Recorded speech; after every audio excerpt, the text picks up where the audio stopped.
Okay. Honestly, what you were just talking about though is like great stuff for many Squatch members. Yeah, I think there's definitely a lot of people that can relate to the challenges of you live a certain lifestyle here in Austin and then you connect with family or friends back home and they just live a different way, and it can be challenging waters to navigate for sure. How do you navigate those waters? I don't. I mean, you have to some degree, right? You know, like for me, I'm grateful that my own parents are adapting and they're becoming inspired by me leading by example, so not telling them what to do, you know, because there was a point where I stepped into personal development for the first time. And I felt just the urge to be like, hey, maybe, you know, these foods are like not good for you. And, you know, if you're on your phone this long, it's not good for your brain, or it's not good for your attention span. And I could just tell, you know, from a subconscious viewpoint, they're just like, oh, so you're saying that I'm not good in your reality. And so even if you try to say it as gracefully as you can, it's like they do feel that. Like, so you're clearly leading by example. So yeah, I'm curious. I mean, I'm sure it's just a lot of patience. Yeah, I think more often than not, the way that it shows up, actually a perfect example of this literally just recently happened. My girlfriend and I went to get dinner at Punch Bowl downtown off of Congress. And I had a buddy who was in town. He's very in the fitness space. Like he's like sales for fitness and very fit guy, and always has considered his health. And we went out to eat and they got drinks and I didn't, of course. I got like a non-alcoholic beer. So that always seems to spark the conversation of like, oh, so you don't drink anymore, right? And then they start like pinging questions. That's so boring. Yeah, right. You're so boring. But I think that's where it always starts, is that kind of to your point about just leading by example, is like you just live a certain way. And then that obviously just leads to them being curious about it. And then when they ask, it's like, I'm just kind of openly sharing, right? Like, oh, why I don't drink anymore. And then that even led to the conversation, which I was honestly kind of surprised by. I was like, yeah, like I really don't do much sugar or seed oils. And they're like, seed oils. I was like, oh, I don't even know what that is. Right. Probably, yeah. Which is weird because like I'm from Minnesota. I'm from the Twin Cities. It's a very health conscious city. Like there's actually a massive fitness community. Like there's a lot of the major gyms started there, like Lifetime and Anytime, all these major healthcare companies. And so them for it to not even be on the radar is like a good reminder for me of the bubble that I live in. But yeah, in terms of like navigating how to have those conversations, I think more often than not, it's like they become curious. I openly share.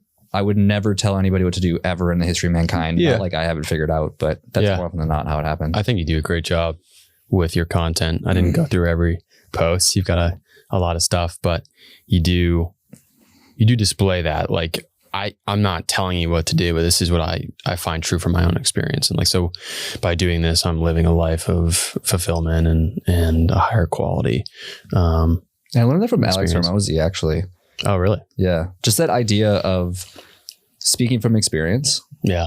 I try with everything I create now is to only speak from a place of my personal experience. Yeah. Not as if I'm on some totem pole of knowledge or wisdom, because I can only speak from what I've experienced and share that with others. And I try really hard from everything I create from a content standpoint is like, here's some sort of hook, obviously, because it's content. Yeah. Here's my experience with it, and this is what it taught me. That's almost all of my content pieces. And I think that's important. I find myself as well saying when I'm constructing these podcast conversations, like, this is my experience.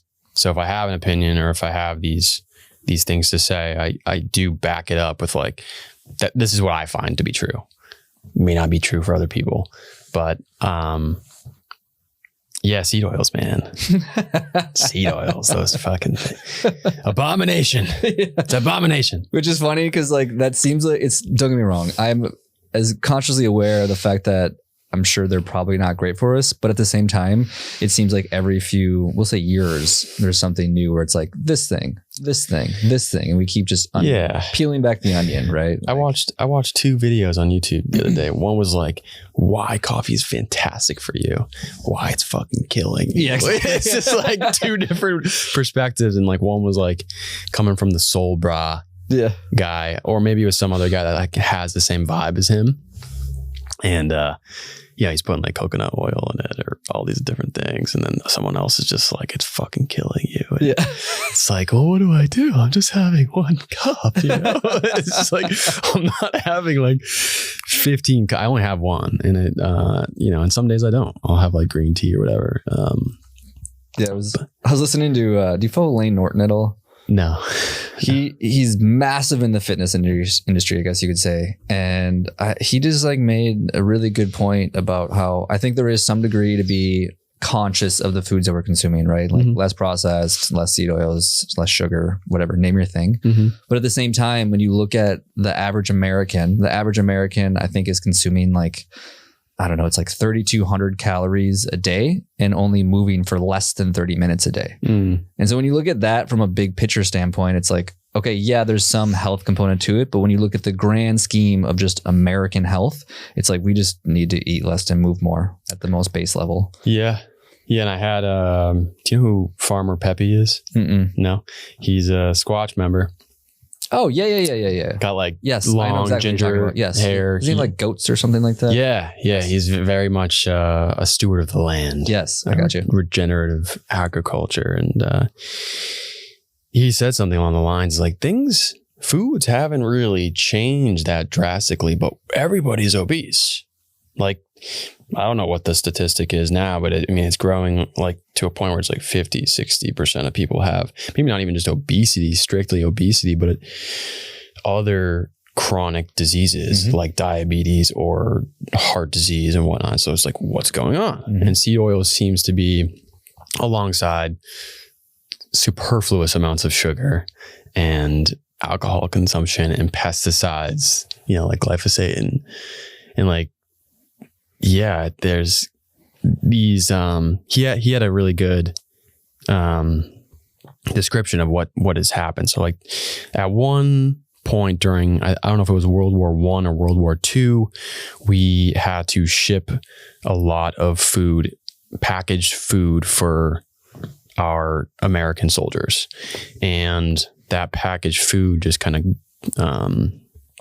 the process of producing it, manufacturing it and shipping it out, then evolved to just continue in just on our domestic United States. And we added things into the food to preserve it so that it could last, to be preserved, to travel to these different countries and whatnot. And then I think over time we just like, the science wasn't there for sugar and for all these different things. And so, we've just added this, frankly, shit to our food that has caused these ailments. And, so yeah, seed oils for me, I'm pretty much it's completely omitted from my consumption. And I found it through Twitter. Twitter is a great resource for based information, and just information that you wouldn't hear. I just got a lot of different. I learned a lot on Twitter, now X, and seed oils was one of them. And not all seed oils are bad. I guess I have black seed oil. I was prescribed that. Yeah. What is that? In this, I don't know if it's a heart doctor that I follow, but other, it's yeah, if you want to look it up and we can maybe get more into it, because I actually just trusted. So I go to this, facility called Ultra Personal Healthcare. They're also really conscious about, like, they're pro carnivore diet and no seed oils. And to me, they do follow like a holistic health approach. And I had some friends and people that really had good things to say about them. And they were like, we prescribe all of our patients black seed oil. And then I saw another, and honestly, I just trusted them.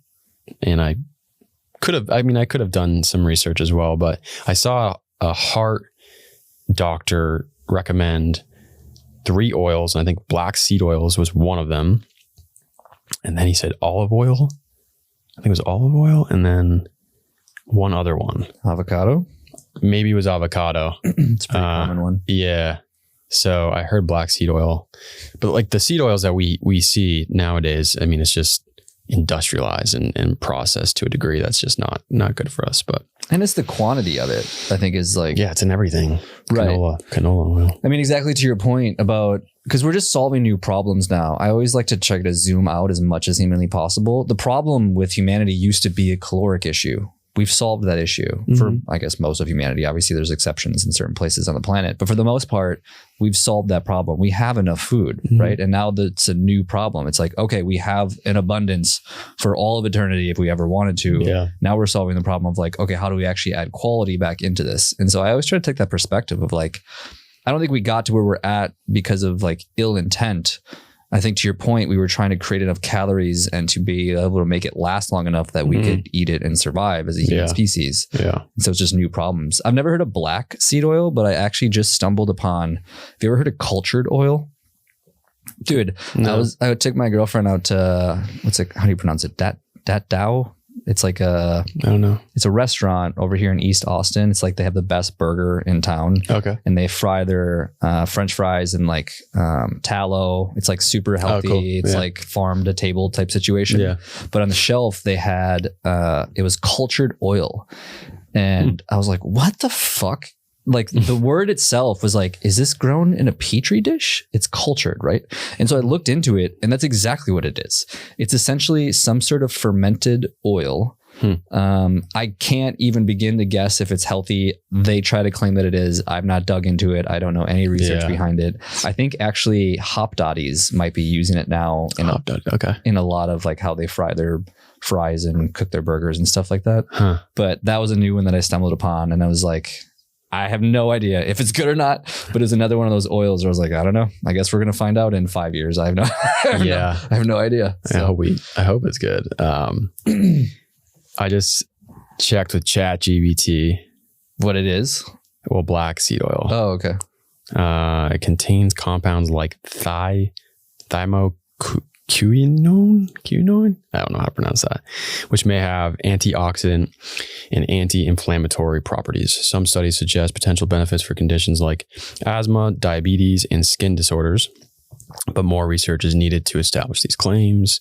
As with any supplement, it's advisable to consult with a healthcare professional. All I know is that the black seed oil is like one of the main.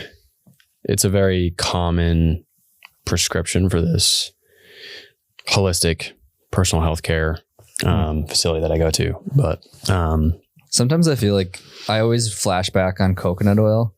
I remember when coconut oil first became the cure-all for everything. It was like, put it on your skin, put it in your body, snort it. Exactly.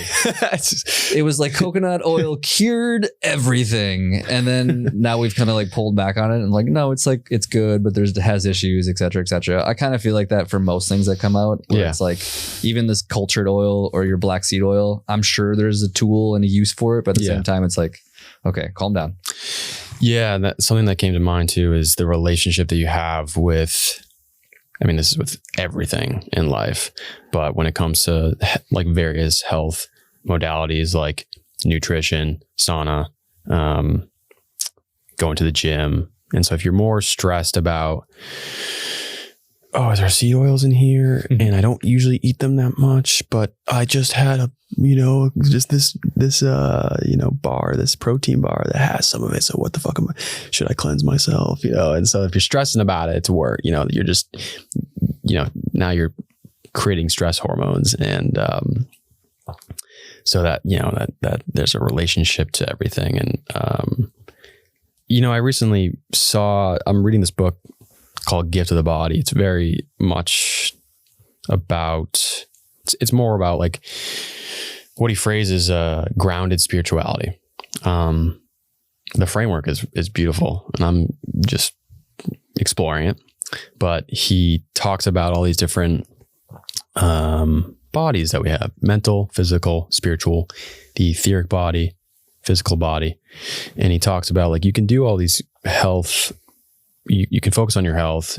And let's say if you're overcompensating on nutrition, but you're not connected to capital L light or God, source, whatever, it's just much more important to have that connection. It was very interesting to me. It's like you don't want to neglect nutrition and neglect your health to the physical extent of your body, your physical body. But like at the same time, if you're just not taking a spiritual approach to some connection to a higher power, he finds that,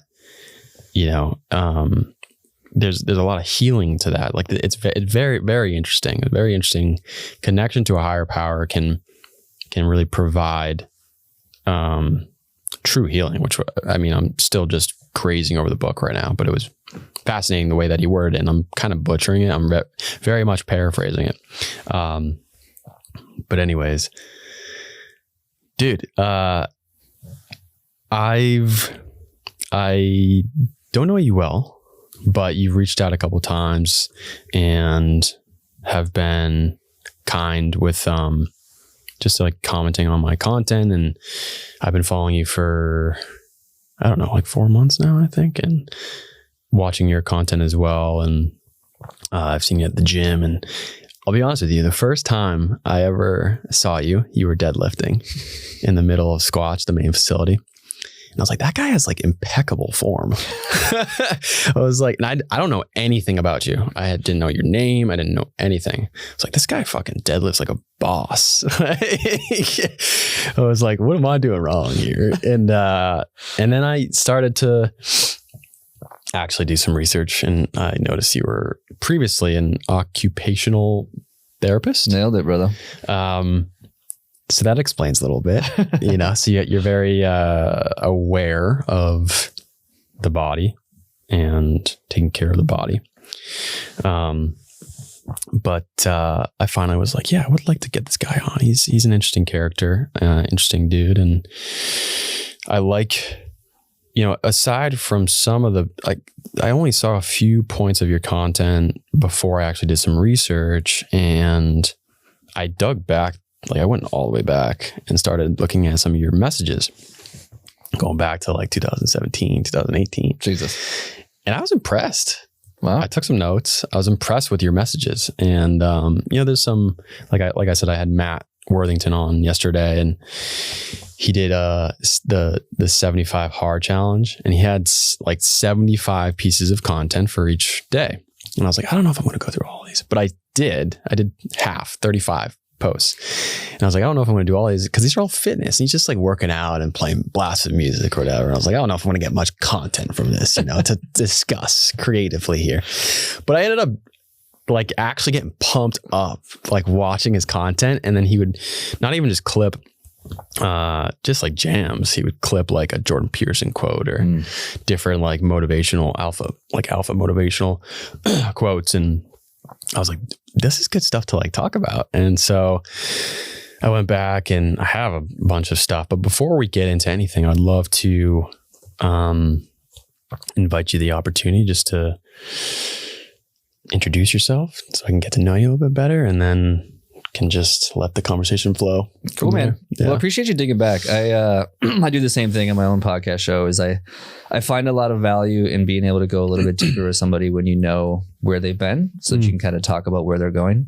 So I honestly appreciate you doing that. And to your point about deadlifting, I'm older than probably most people would guess. I look like I'm about 17, but do you look young? How old are you? 35. And so you're not that old. And not old at all. I only say that from the angle of I have been working out and in the gym and in the fitness space long enough to check my ego at the door. And I feel like Squatch is like the perfect place where people love the ego bump. And really, You think so? I do with certain people. Yeah, for sure. Yeah. I think there's a few, and they're buddies of mine, which is like, I'm calling out my own friends. Yeah. Like, and I'm not going to say names, but they're legitimately my friends. And they'll be like, oh, that's all you're going to lift? It's like, yeah, because I don't want to injure myself. You pussy. Yeah, exactly. What's wrong? Exactly. Get the fuck out of here. Leave. And not that Squatch is one of those places, but like, I think I just am smart enough to be like, no, I'm cool. I'll take the shit. Like I'll take the shit talk. Dislocate my spine. Right. I'm so cool not being injured and be able to live another day. Yeah. I guess the short story though is, grew up in Minneapolis, Twin Cities area, just south of St. Paul. And the man that you see sitting here today is a very different person than you probably would have ever known back in Minnesota. Mm-hmm. I think that's probably true for a lot of people. But the reason I say that is honestly, the biggest mental life-changing shift for me by far was adopting what most know as a growth mindset. Mm-hmm. Growing up, in the second grade, I had a teacher and she would send me to the quote unquote star room, which is essentially where dumb kids would go. I wasn't focused. I couldn't get any of my classwork done. And so she would send me somewhere where I would have like a one-on-one teacher that would sit down and work with me. And at a very young age, it instilled in me what's called a fixed mindset, where I just thought I was the dumb kid and I thought I was the odd man out. And I carried that pretty much most of my life, to the point where I literally barely graduated high school. I think I had like a D+ maybe. They pretty much just like pushed me out the door of like, yo, you're like not good at this school thing, like get out of here. And even following to that, the only reason I even went to college to eventually become an occupational therapist was because my mom literally filled out the paperwork and submitted it for me. And she was basically like, you need to do something with your life. And I was like, okay. And my grades were so bad that I couldn't even get into a university. So I ended up going into a community college. I would not have guessed that. Yeah. And you're sharp. Well, that's why I say like the man who I used to be is not who sits here today. And it wasn't until I've discovered Carol Dweck's work where that initially that phrase comes from. And she wrote a great book called Mindset. And it was really about that idea of a fixed mindset versus a growth mindset. And when I finally discovered that, eventually like in my 20s, it literally shook my world. Like it exploded my brain. Because like the message essentially is that anyone, literally anyone, if you put in the work and energy and effort to learn or to become good at something, you can do it. And as crazy as that sounds to most people sitting here now today, everyone's like probably like, yeah, like that totally makes sense. I didn't believe that. Yeah. I literally did not believe that. I literally just assumed this is who I am. This is the way it is. And I will never change. And it wasn't until I read that book that everything changed. And to make a relatively long story short, I ended up eventually going to university and I granted undergrad exercise science with like a 3-something GPA. Eventually went on to grad school, graduated with a 4.0 in occupational therapy, and then went on to work in a career in OT. It's a whole other story as to how I went from OT to where we are here now in Austin, Texas. But that's really the short story. And honestly, like that is like the most groundbreaking change for my entire life, was like understanding anyone, literally anyone. Like if you put in the work and energy and effort to learn any skill you've ever wanted to learn. And when I say skill, that applies to health, relationships, business, community, anything. Everything's a skill on some level. Like you can do it. And so that's why we're here. Yeah. There's a book I haven't finished. It's called The Biology of Belief. Ooh. It's pretty fascinating so far. I tend to flip through books sometimes.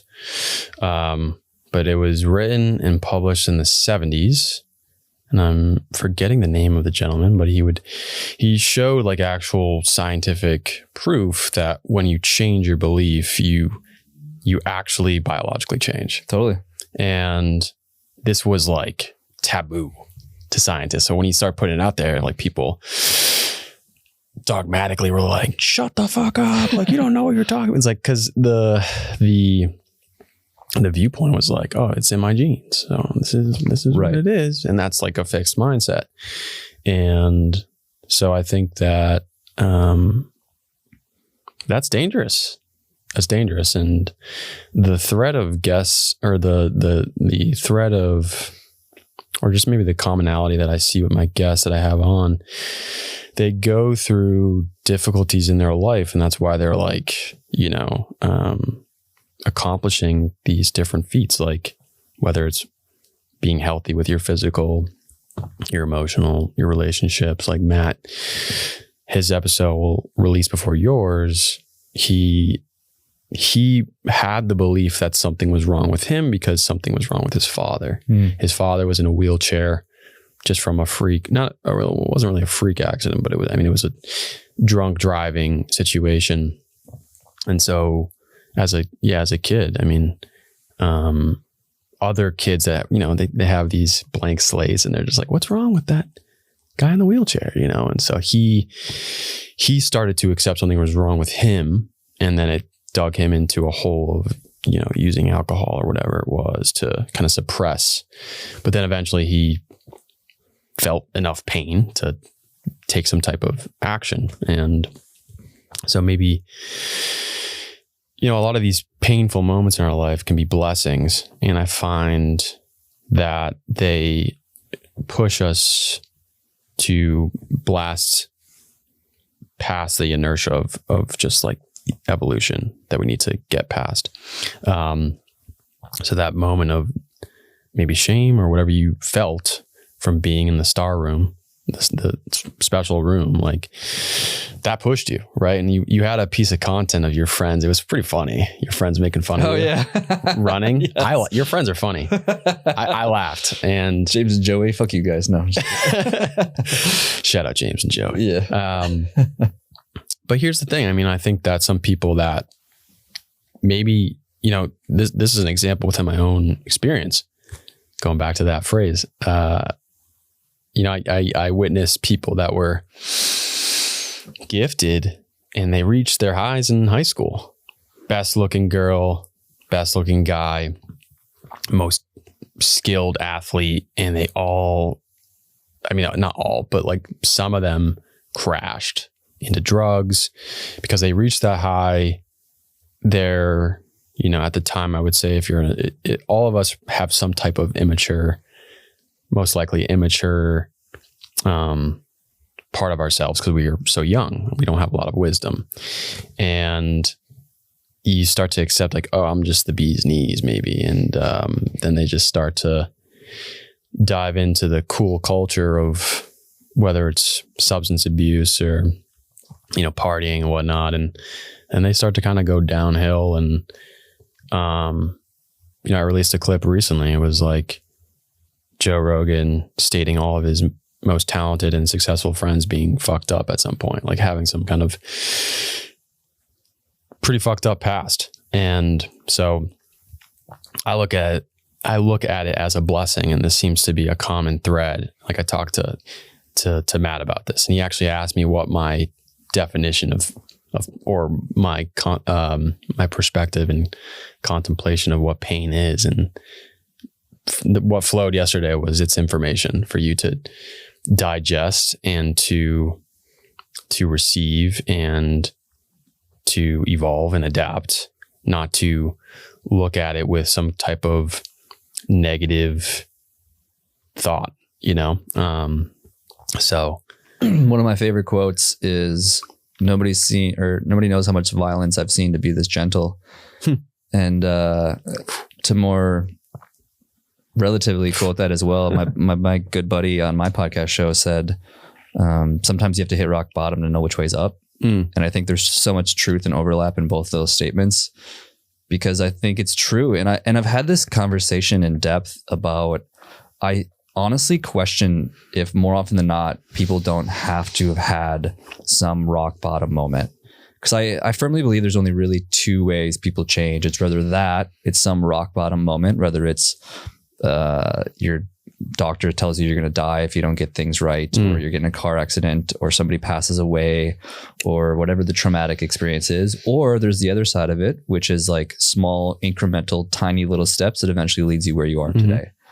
I really think those are the only two ways people change. But I often wonder, to your point about, I've seen the same overlap in all the guests on my show as well, of like, they have a chip on their shoulder, right? They had some experience. They had, whether somebody told them they could never do it, or the analogy I love is like, it's essentially like a pendulum, right? The harder you swing into pain and suffering and uncomfort, the harder you swing in the opposite direction of like bliss and peace and gratitude. And I think, honestly, as sad as it sounds, I think more often than not, you need that experience. Yeah. So you were talking about your past with occupational therapy. You now have a podcast and I think a marketing agency. Bingo. Do you want to get into that a little bit? Yeah. Cool. If you want to start off just with what made you move to Austin, Texas? Well, like our discussion we're having right now, pain. The story really comes down to, I was working as an occupational therapist, and everybody knows, if nobody knows what it is, the real short version is basically you help people with daily living. Most people have no idea what it is or what that means. It sounds like you help people get jobs. It's not what it is at all. It's honestly, more often than not, is you help people with day-to-day tasks. So like you would see an occupational therapist, rather in anywhere from pediatrics to average age to geriatrics, of basically just helping people get through their day. Mm-hmm. Often in hospitals, sometimes in the school setting, sometimes in mental wards as well. I did some work in mental health as well. And I did it for 3 to 4 years. And working in healthcare, I eventually realized that it was not the place for me. Kind of like how our conversation initially started, is that the healthcare system, the way it's built right now, is really good at one thing and one thing only. It's preventing you from dying. If you're in a car accident, it's going to do a phenomenal job of making sure you don't die. Actually, one of my best friends, Dan, just got a staph infection and he waited way too long and ended up in the hospital, and eventually they gave him antibiotics and saved his fucking life. That's super cool. I think healthcare is great at that. But in the grand scheme of everyday lifestyle, it's not that great. Yeah. And that's really not where I wanted to be, because I am on that realm. I am in the realm of just the day-to-day living of like, how do you just live a better life and take care of yourself so that you don't end up in that circumstance. Through working in healthcare, I just got tired of being in that environment where it felt like everyone was like, we called them frequent flyers, where they were in and out of the hospital again and again and again because they never take care of themselves. And I was like, this is dumb. The system's broken. I don't want to be a part of it anymore. And very specifically, there was a conversation that happened with me and my boss where she sat me down and she had this list of items that she wanted to talk about, that like work related things that just she wanted to cover. And there was one item on this list I will never forget. And it was, she's like, yeah, last Friday, it looked like you were wearing black jeans to work. And this was it was an outpatient orthopedic. It was a very relaxed environment, not a big deal. And I was like, yeah. And she's like, yeah, that's just like a little out of the dress code. If you could just not do that anymore. And I remember in my brain thinking, this is the dumbest conversation I could be fucking having right now. I'm not going to do this again. And it wasn't her fault, right? Like, I'm sure she was just following the rules, but there were so many other things that I cared about, right? There were things like, how do we provide better patient care? Like, how do we actually help our local community? Like, there were so many things that I cared about that what I was wearing was not one of them. Yeah. And it was like, this is not a conversation I ever want to have again. And I promised myself that I wouldn't. It's not like I stormed out that day, but I remember leaving that day. I was like, okay, I need to find a new path. This isn't for me. And at the time I was reading a book called Choose Yourself by James Altucher. And the punchline of the book is exactly that, of like, I think so often we look to others for permission to do what we want to do. We want the job so that I can do the work that I want to do, or I want the partner so that I can have the family that I want, or I want the whatever it is. Like, we're always looking outside to basically fill some void, when in reality, you always have the choice to do whatever you want to do at any given moment. And that's when I realized, like, okay, I don't need another job. I don't need to ask anybody else for permission to do what I want to do. What do I want to do? That was the question, right? And that's really what led me down that path of like, I love working with people in the health and fitness space. And that started out as working in website design and development. So I started working with like health coaches and personal trainers and helping them with their marketing and building out their websites and that sort of stuff. Through that, I'll be honest, the podcast show purely started because it was a way to have conversations with people that I was already working with. So health coaches and business owners and gym owners, like I was already working with them. So I wanted to have a show where we could create content and talk about the things that we were learning. That's how the show started. What it is today is very different than what it used to be. It's grown into a whole nother beast of its own. But so what ultimately ended me up in Austin was that me and my best friend, the one who actually got the staph infection, we were both living in Minnesota at the time. He used to be a pharmacist. He also hated working in healthcare. And so we're like, okay, well, how do we not do this healthcare thing anymore? Because it sucks. And also we were living in Minnesota where it's cold as fuck. And we didn't want to spend another winter up in Minnesota. Winter was coming. And so I think it was around November where November 2 years ago, we moved down to Austin. It was one of those, I think a lot of people fell in that camp of like, okay, what's cool cities to live in that aren't cold? And you get like Tampa Bay, Nashville, I guess, sort of, Phoenix, California, Austin. Like based on those, it was like Austin felt like the right fit. So that's how we ended up here. But yeah. So did you just start wearing black pants all the time? Dude, I literally wore them the other day, and my girlfriend, because she knows that story, she's like, I'm never going to forget those black pants now. I was like, I know. This is what got me out of that job. I only wear black jeans now. He just took them off today because he didn't want it. I literally wore them to dinner at that burger place the other day. So I'd like to, if you don't mind, talking about the mental. You said you went to you were working on a mental ward? Yeah. How was that experience? Because I can imagine it can be a lot of energy.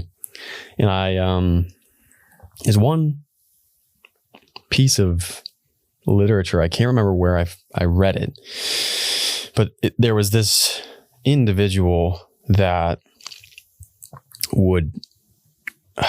this is where the power of belief comes in, and he would energetically believe that everybody in that mental institution that he was going to was healthy, vibrantly loving people. And they were obviously mentally ill, right? They were in a mental institution. And they showed these studies. This guy would like try to actually feel that was a manifested truth. And you have these mental patients kind of reacting pretty violently at times or just out of control. And then this gentleman would enter the institution, the building, the actual facility. He wouldn't go into the room where these people were. He would just be in like the proximity, like a closer proximity. And what they found was these patients would begin to calm down. What? Yeah. I can't remember where I found this, but it was kind of wild.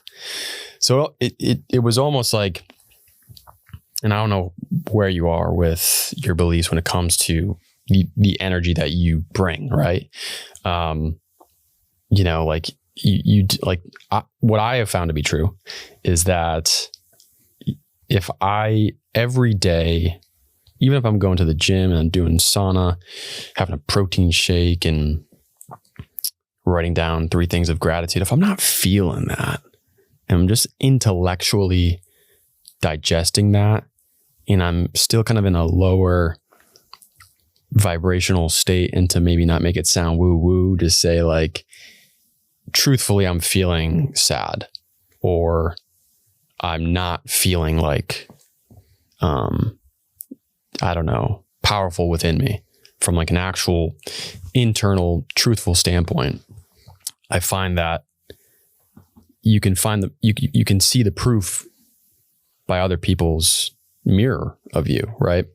And so, yeah, this guy would go into this institution, and they don't just get cured. I'm not saying they got cured, but they would become calmer and their state would change just by this guy I forgot what he did, but he would have this energetic, I think I actually remember, I can find a video for you. It's not a direct source though. I think it's still indirect. But that indirect source might have the direct source. And so that was wild to me for people that are at a level where they're just kind of mentally gone or mentally at a low state.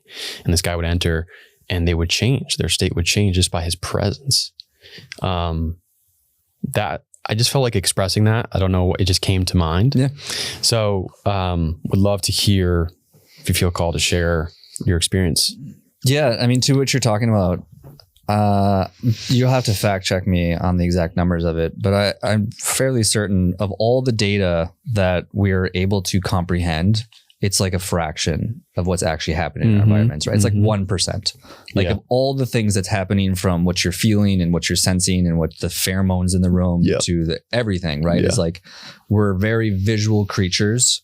And so majority of our ability to process information is visually because that's how we're wired. But at the end of the day, we're processing a fucking fraction of what's actually happening in our world.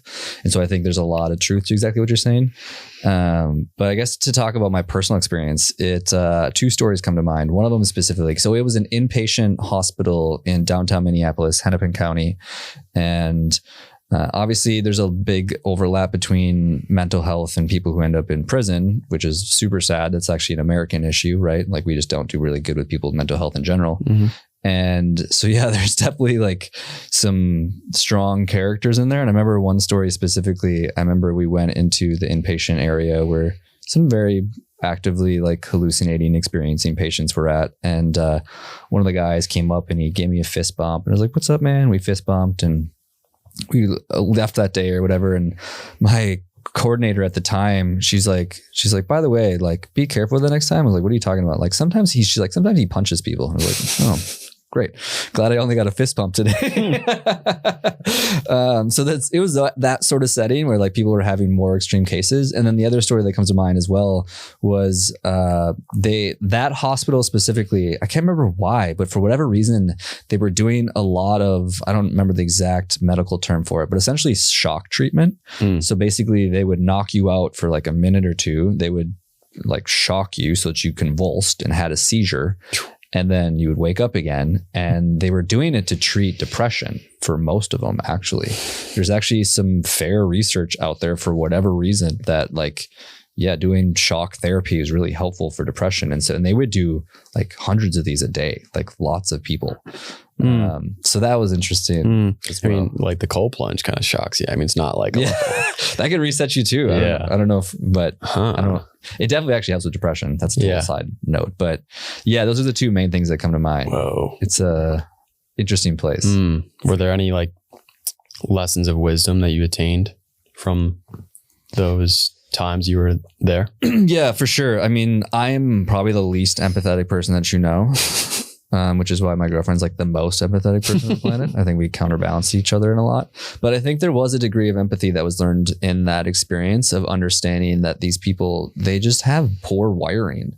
They have poor hormones and chemicals, and like things aren't in their favor. And so they unfortunately have to see things and deal with certain thoughts that most of us don't deal with. And so it definitely grew a level of empathy of what these people are dealing with. And yeah, there's no good answers in those situations for sure.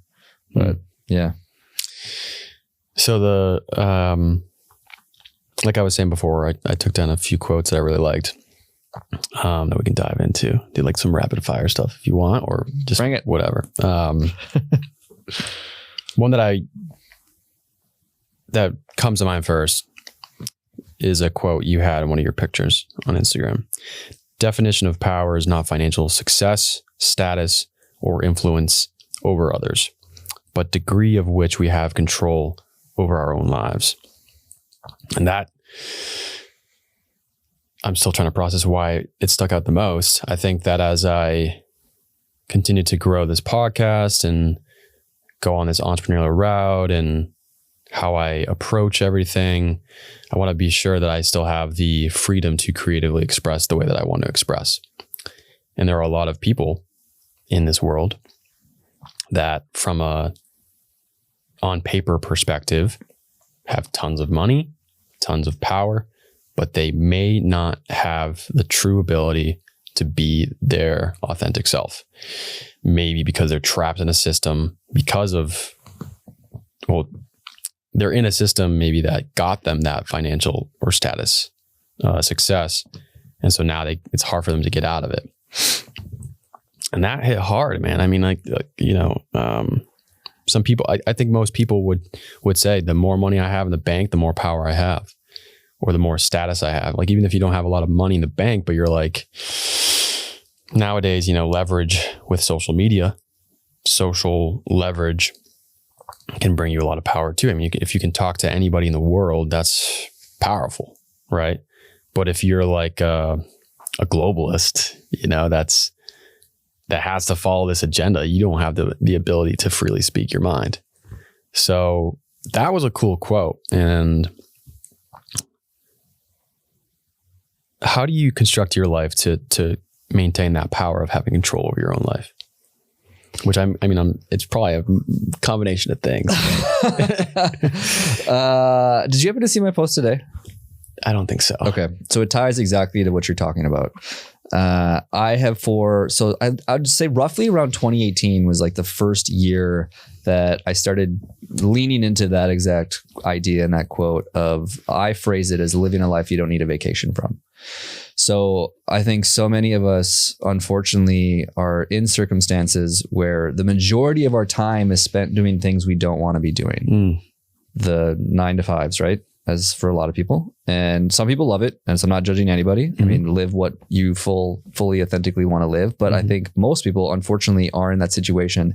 And I discovered that around that time frame of like 2018, I would say, of realizing that I have eventually, because of conscious and subconscious choices, led myself to a position where I didn't have a lot of autonomy over my life.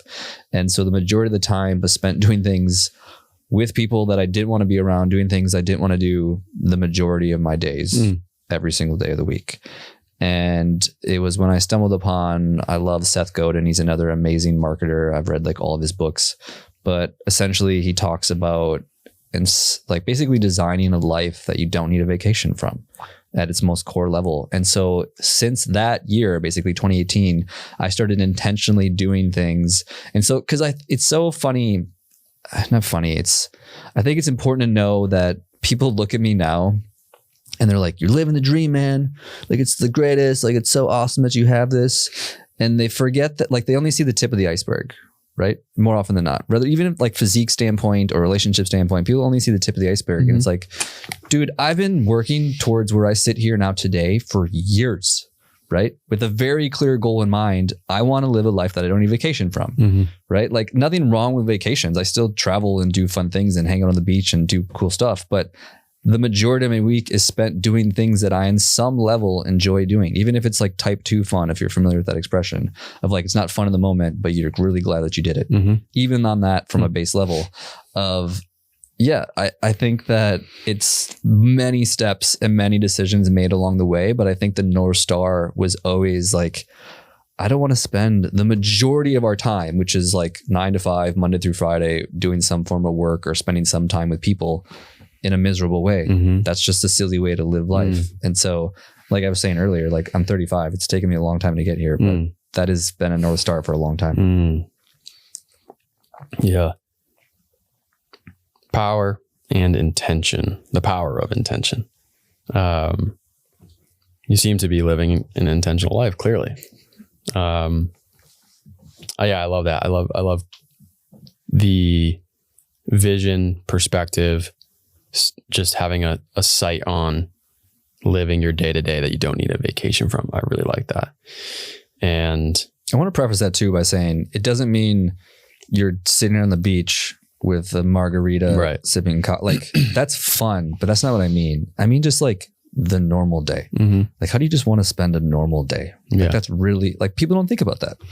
People think about like the next goal they want to accomplish or the next book they want to write or the next business they want to build or the next relationship they want to have, which are all important things.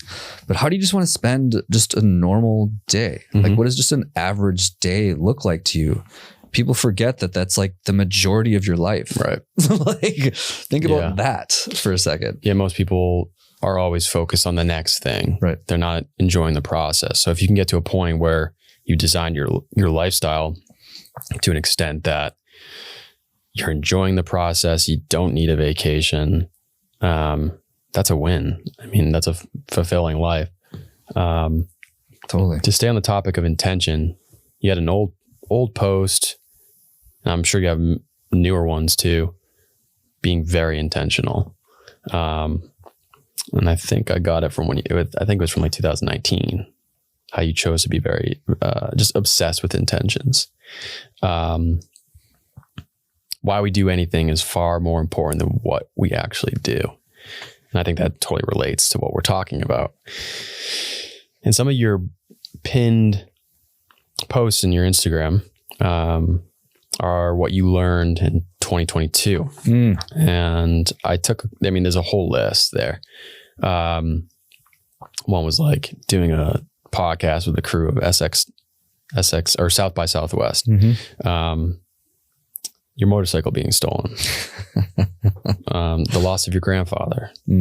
This is his jacket, by the way. Shout out to Grandpa. Yeah. Yeah. I saw you Almost lost it, but I know, man. Got it back. I know. I was scared.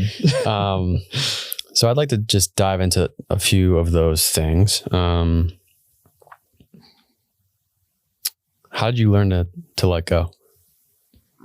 What was, the first thing that comes up? Probably my divorce.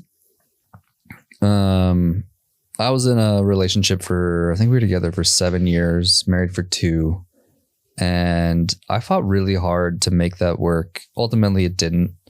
And yeah, I was actually just talking to my good buddy, Dr. Scott Mitchell. I don't know if you know him at all, but he went through a pretty tough breakup that not that long ago. And one of the things I admired a lot about the way that he addressed it was that he was like, yeah, I basically did everything that was super painful to help me work through the emotions as fast as possible. And I was like, what are you talking about? Like, what does that even mean? And he's like, well, for example, so his ex-partner she's a yoga teacher. He's like, so I went to like a yoga class, and he's like, I like bawled my eyes out the entire time. So he went to a yoga class after the divorce or after the breakup. After the breakup. Yeah. Just to like work through those emotions. Okay. And he did a bunch of things that like made him insanely uncomfortable that he wouldn't do because he knew that he was resisting dealing with those emotions. And I think that I began to have a very similar experience as well when I went through my own personal divorce. Was like, are you familiar with Michael Singer? Yeah, I actually just bought my father for his birthday. The Untethered Soul. I haven't read it yet. I do have it. Okay. So I plan on reading it. It's on my list. I'm currently reading his other book called The Surrender Experiment. But anyways, he's phenomenal. Oh, actually, that book that you bought is like probably top 3 favorite books of all time. And wow, cool. But he talks about basically this idea of those pains that we experience, like whether it was for him going to a yoga class or a lot of things for me personally that we had tied with my ex are like basically they're thorns on a rose petal, right? And when you touch them, they fucking hurt.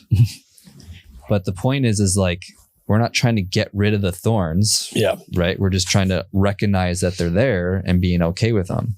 And so the more that we can lean into those things, I think there's this just degree of like surrendering and letting go and being like, yeah, that's a thorn I have. And that's cool because I went through this thing, but you don't need to just like keep poking it. Right. Like you can just be like, yep, that's there. That's part of me now. And I can officially let that go. I had that happen as well. Actually, when you brought up my motorcycle getting stolen, I say that I'm not empathetic. That doesn't mean I don't have emotions. I do have emotions. I think that I just work through them quicker than most people. Okay. And so like when my motorcycle got stolen, I went through all of the grieving process of like pissed off and then confused and then denial and then sadness. And then it was like, okay, well, acceptance. There we go. The motorcycle's gone, right? Like I had all the emotions, but eventually when you get to acceptance, you can eventually let go. But I think I just have learned to work through those faster because I've had enough of those experiences in my life where, yeah, things happen and it sucks, but I can work through the grieving process a lot faster and just let it go. Yeah. Thanks for sharing that.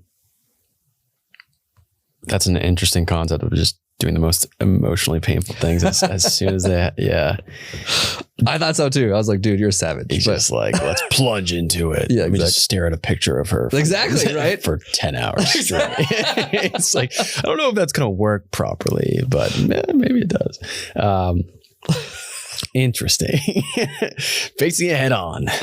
He did. Yeah, to the point where he actually got a tattoo of is it a buffalo? Isn't it the buffalo that like a tattoo of her face? Yeah. No, like, I will always remember. That would be extreme. But I think isn't it the buffalo where I'm almost positive they go head first into a storm. Yes. Yeah. Yes. Exactly. That's fascinating too. Yeah, they choose to go head first into a blizzard because they instinctually know that it's the best way to get through it. Right. Yeah. Versus a cow is like they go the opposite direction, which then prolongs it and makes it worse. Yeah. Are there any other like certain ways that you faced that like difficult experience of your divorce, like to process? It was one of the biggest, most emotional. Like I tell people all the time, I would swing through phases of laughing hysterically to crying hysterically. It was the least control as somebody who, again, I have emotions. I'm very stoic, but it was the least control I've ever had over my emotions in my entire life. I didn't know how to process anything because I think that, to the point about everyone goes through the grieving process with a loss of anything in life. Even if it was like you're a kid and you had lost a toy, you go through a grieving process. Everybody does. And that was probably the longest, most spread out grieving process I've ever been through, of like going through all those phases of like anger and confusion and sadness and all the things. It just took a very, very long time for me to eventually reach acceptance. And it wasn't until then that I was finally able to let go of everything. But yeah, man, it showed up in a lot of ways. Most notably, honestly, the one that sticks out the most was I was still working as an occupational therapist at the time. And I was a shell of myself. It was one of those things where my physical body was in the clinic with patients, but I was not there mentally, emotionally, spiritually, whatever you want to call it. It was literally just doing what I needed to do to get through the day to continue to survive, essentially. That's the one that stands out the most. And honestly, that only happened because of the great advice I got from my father. When we officially were getting divorced, my father gave me the best piece of advice he could have ever possibly given me. But it was basically, just make sure you keep your ducks in a row. And basically what he meant by that was like, don't quit your job. Don't stop hanging out with your friends. Don't stop working out. Don't go fucking selling everything and traveling the world. Like, basically just don't be a dumbass. And because he knew that I was so emotionally unstable that I needed time to be able to work through those emotions before I can make an intentional decision, essentially, as opposed to an emotional decision. I'm curious. You said you fought for that. Oh yeah. That relationship. And that's something that as a man, you want to try to make things work, right? And there could be circumstances or factors that are out of your control that cause a relationship to maybe tumble, right? And maybe you truly believe that the connection's still there. There's just things in the way or obstacles that you need to go through. So I'm curious how that process went. Cause like for me, if I were to be in a 7-year relationship and I truly love that person and certain things happened and that were out of our control, and you're like, well, let's try to make this work. And like at what point do you let go? Like how are you able to discern when it was like, this is over? It's a beautiful question, man. So I'll say one of the biggest reasons that I did decide to fight for it was her father. My ex-father-in-law is a man that I still to this day love dearly and was a great mentor in my life. And he, during that same time when we were first like getting divorced, quote unquote, he said, we got breakfast and coffee and I was explaining everything that happened. And he said, whatever you do, don't walk away with this with any regrets.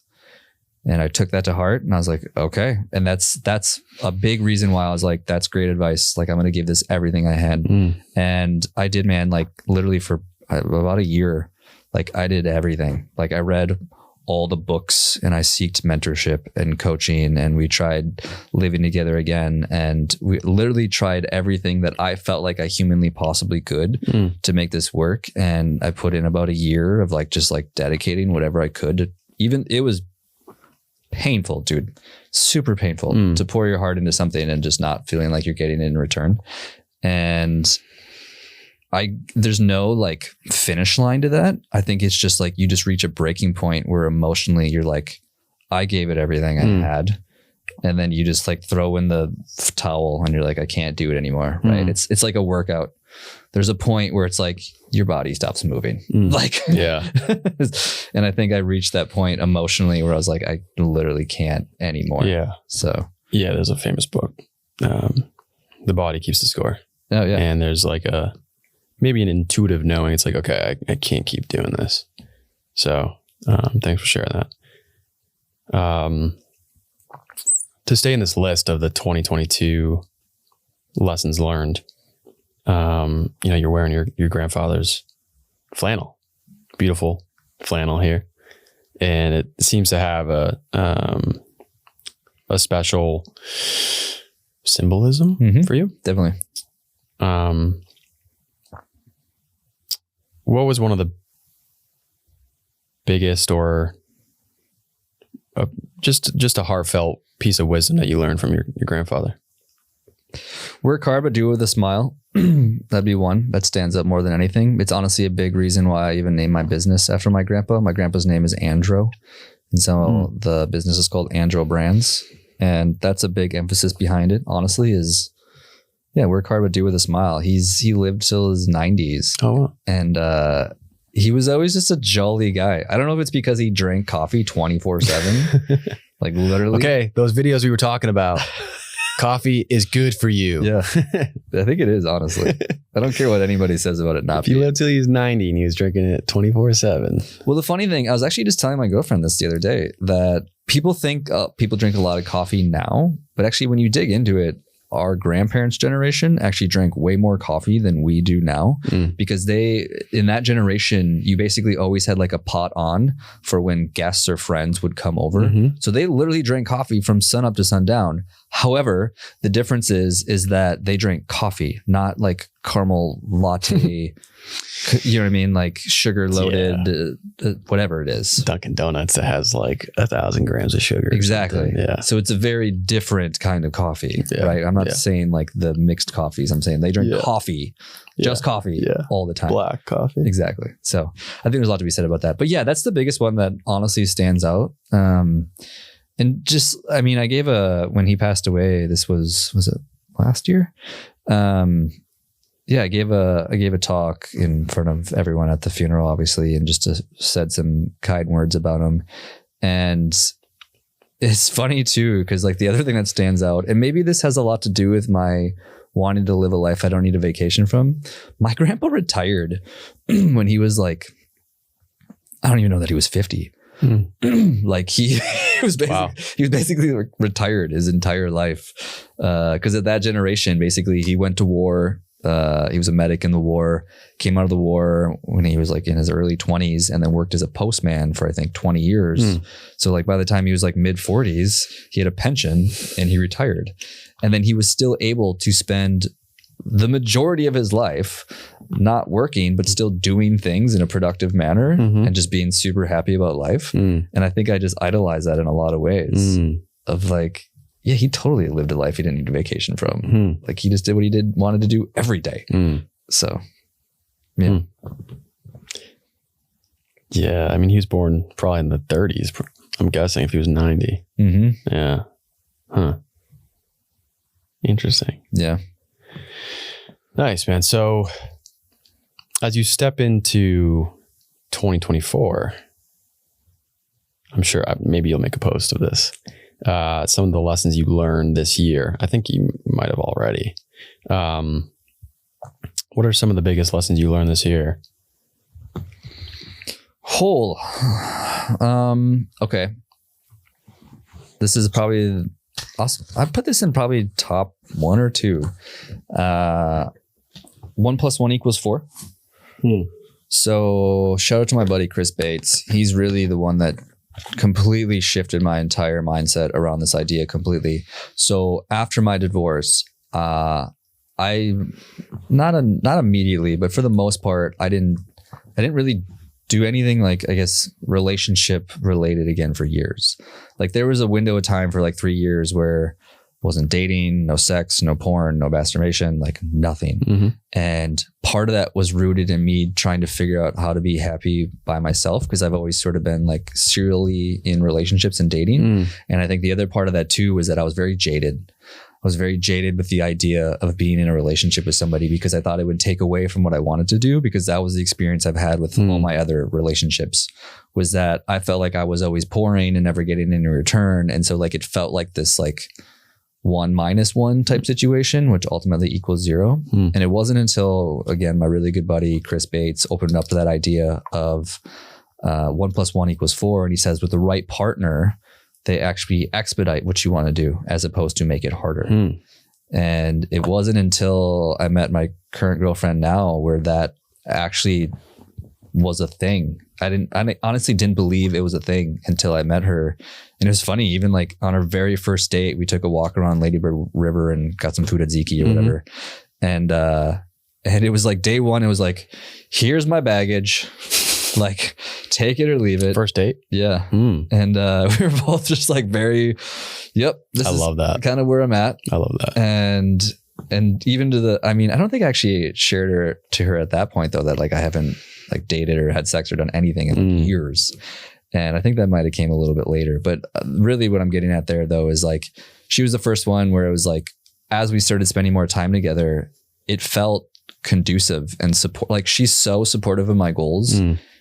It shocks me most days.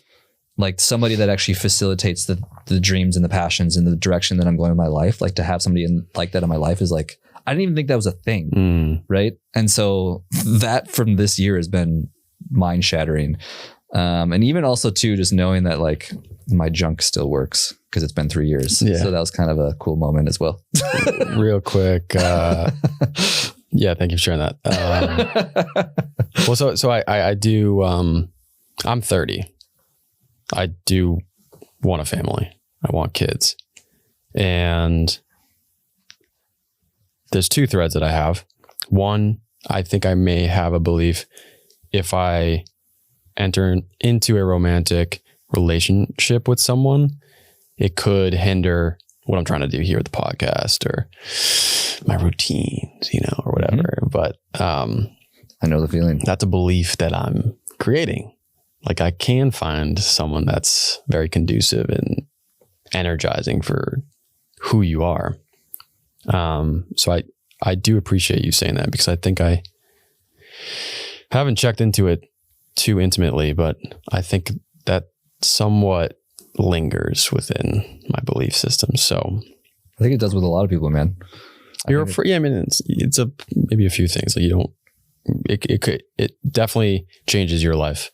And in many ways, and you don't want your rhythm or to, that to be thrusted into a different direction. But I think that's at the end of the day, having a life partner like that is, it's probably amazing. I'm sure. And then the first date, just getting right into it. I love that. I don't really listen to PBD. I think it's like Peter something David podcast. He's pretty well known. And he told this story on the Chris Williamson podcast. He was like in his late 20s. He was like, all right, I want to get this done. He was like a man of like, action and executing. And he met his now wife and they went on the first date and he just kind of got straight to the point. And I think he said, cause he was in his late 20s, like, I just kind of want to get into this. I know what I want. I don't want to just dilly dally. And so they did the first date. They had a pretty intimate talk about that. And then he sat her at his house, bought this book called 101 Questions You Should Answer Before You Get Engaged. And they went through all of them. Love it. 6 hours. Damn. And I was like, I think that's the way to do it. I really do. I think that's kind of how I want to go about my future dating. Just like that hemisphere of my life, to just kind of get to the point of this is who I am. And obviously, even if you answer all those questions and you're like, oh, this feels like it could work, and you still got to give it time, right? Things still unravel and you might, it might not work out. But that is something that I think is powerful. I think a lot of people can, the rate of divorce in the United States over the course of the past couple of decades has risen to a great degree. I think like 60%. Mm-hmm. And I think people are afraid to talk about that baggage, that luggage that you have, that you don't want to express or reveal. And my friend Camille, she was on the podcast. She talked about a shame list, which is somewhat similar, but it's just like really getting to the point, similar to what you did. And both people literally create a list of the things that they're most shameful of. And they just go back and forth with it. So obviously that's dense and heavy shit that you're going to go through. And if you at the end of it say, I still could see myself with you, that's something that, you know, I think the people that get divorced and the divorce rate, this is me speculating. I have not gotten married. People maybe just don't get to those deep things within you, and they get to the surface level, and maybe they hover over things that seep out over the course of the relationship. And that's why they maybe get divorced. But I think that's a power move, man. I think that's the move. And to a lot of people, I think that would be frightening, you know, just being like, all right, well, here's my childhood trauma. Nice to meet you. My middle name is this, but also I was really abused and did a lot of drugs or whatever. Like, and then you also, let's say it doesn't work out. Let's say you do answer those 101 questions and then go through the shame list. You develop a sense of, I'm assuming like a sense of self-confidence. Like I was able to sit there, be extremely emotionally vulnerable, pour my heart out, and I'm here. I'm still alive, you know? And so, yeah, it's not easy to do that. And, I do want to get it. Like, I do want to make that a practice as I begin to date. I've gone on a few, group dating. Well, not group dating. It's speed dating. This friend of mine, Jen, she's doing this group dating. It's the personality playbook. And you do like a personality test, like a Myers-Briggs personality test before you go to the dating events. And then they will assort the groups together. And I did like, you know, you have like 15 different sessions with 15 different women, and they facilitate the questions or activities. And some of them are deep. Some of them are like questions that are uncomfortable. And I did that once with that specific group. I also did some Tantra speed dating, at Third Eye Lounge. And I connected with a few women, knowing that I felt like a hell yes, but I walked away. I was like, damn, I feel good. You know, like I feel good. Like I feel confident about myself. And going back to the shameless and the conversation that I had with Camille, she was like, if you don't bring light to those things that you're shameful of, they instill more power into that darkness, that fear. So an example, you got really embarrassed when you were a kid, and that, you know, that embarrassment carried a lot of shame towards other habits that were instilled within you that did not serve you. And you just don't tell anybody about it, and you don't express that with your significant other. It's still building within you, and like it's got its grasp on you. And yeah, that might be a scary understanding or realization, but it's like, just let it out. Just, you know, just be vulnerable, be transparent. So I commend you for being able to be like, all right, here's my shit. And, how's it smell? You know? Well, I think it's important too, if you value your time on planet Earth, is that I think it short tracks exactly what you're talking about, where you end up in a relationship or a marriage that you probably shouldn't have been in because you waited so long to talk about the things that were inevitably going to come up. Yeah, you're prolonging it. Yeah. That's, I mean, we don't have to get into this if you don't want to, but like the other profound life lesson for me was actually honesty, just like unabashedly honest. And I first stumbled upon that idea, honestly, from Sam Harris. He wrote a book, Lying. Yes. Have you read it? I haven't, but Jordan Peterson kind of gets into this too. It's the two of them do. Yeah. It's the most powerful thing in the world, man. It's the most basic yet / uncomfortable thing you could possibly do is to never lie.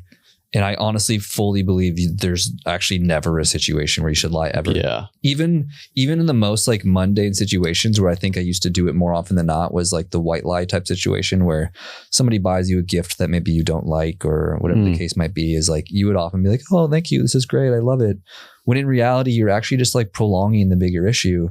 And it's always short-sighted.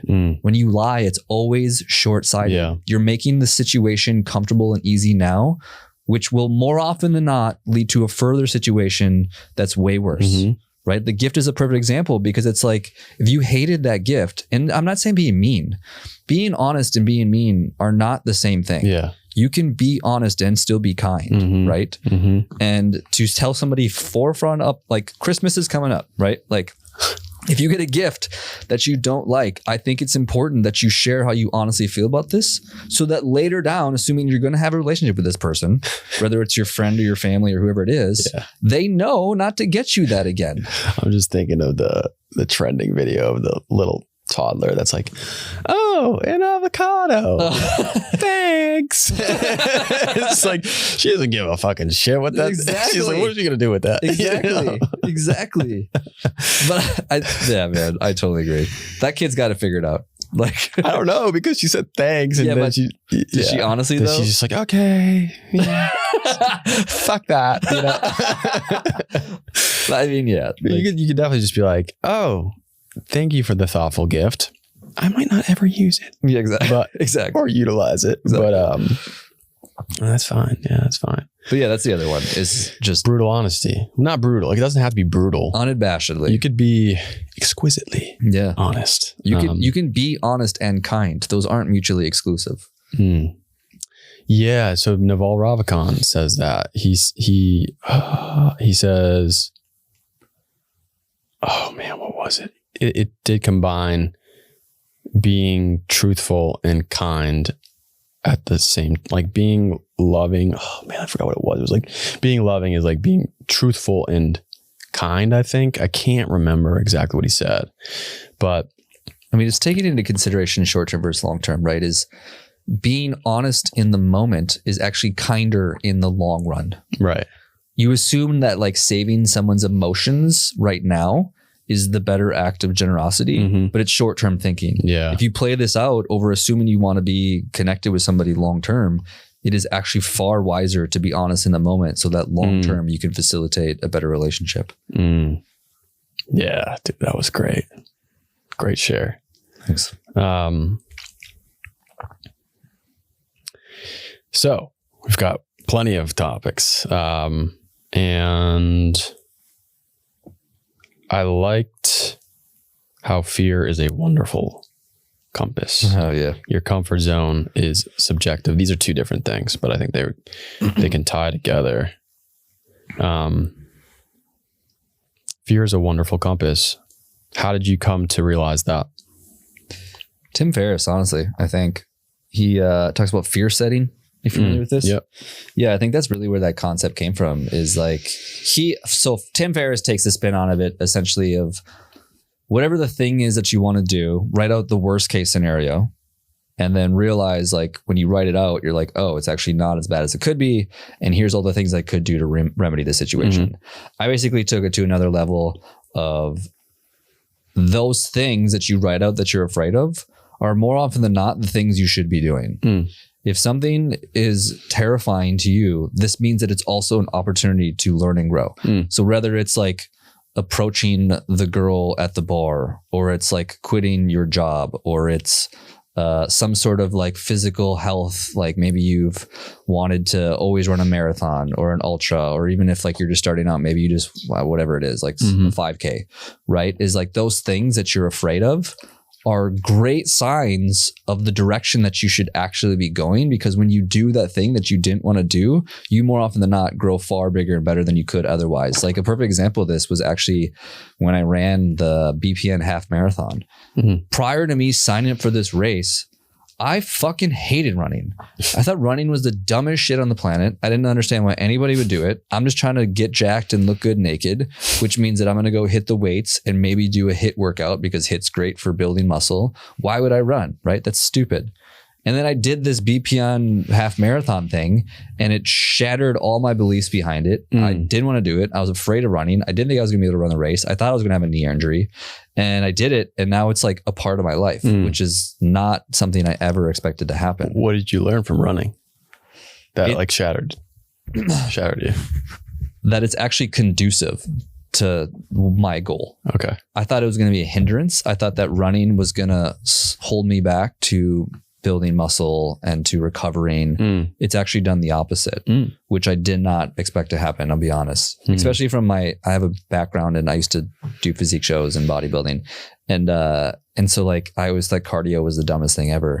And now I've actually realized it's actually helped me build more muscle and to recover faster, which I was like, oh, I didn't think that was possible. Wow. So. Okay. And your comfort zone is subjective. I think I've heard from, Joe Rogan, like the most painful thing in your life is the most painful thing in your life. And I think the example he portrayed was a kid could have a 3 or 4 year old could have a cone of ice cream and the ice cream falls.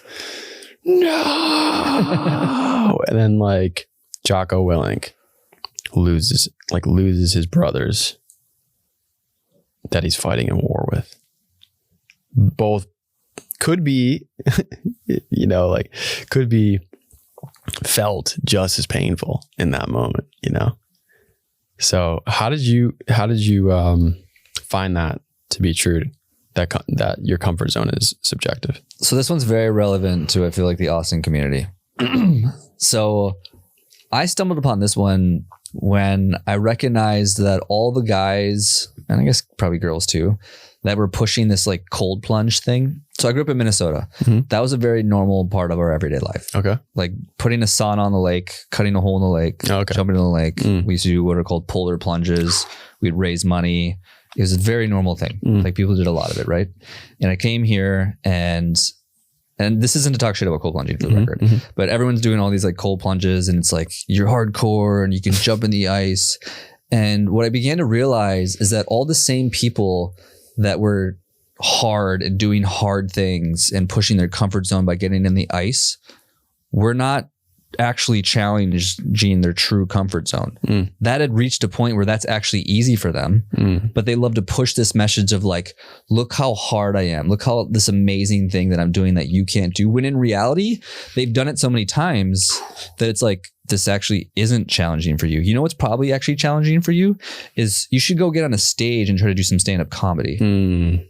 That's an actual comfort challenge for you, not getting into another cold bath, right? So like, I think it's 100% relative to the person, right? And vice versa. Not to talk shit about people who do cold plunges because I love them and I do them all the time. But the stand-up comedian who's never done an ice bath would for sure be a great comfort challenge, right? So it's completely relative. And I think it's just, the only reason I brought that up and was talking about it is I think it's very important that recognizing what your hard thing is, right? What your comfort challenge is. For me, the running thing, that was it prior to. Now, doing another race, that's not really my comfort challenge anymore. That's not my hard thing. It's just a part of who I am. Something unique would be something completely out of that realm. Maybe it's like improv. I don't know, but I've never done improv. So that'd probably be it. Triggered. Everybody's triggered.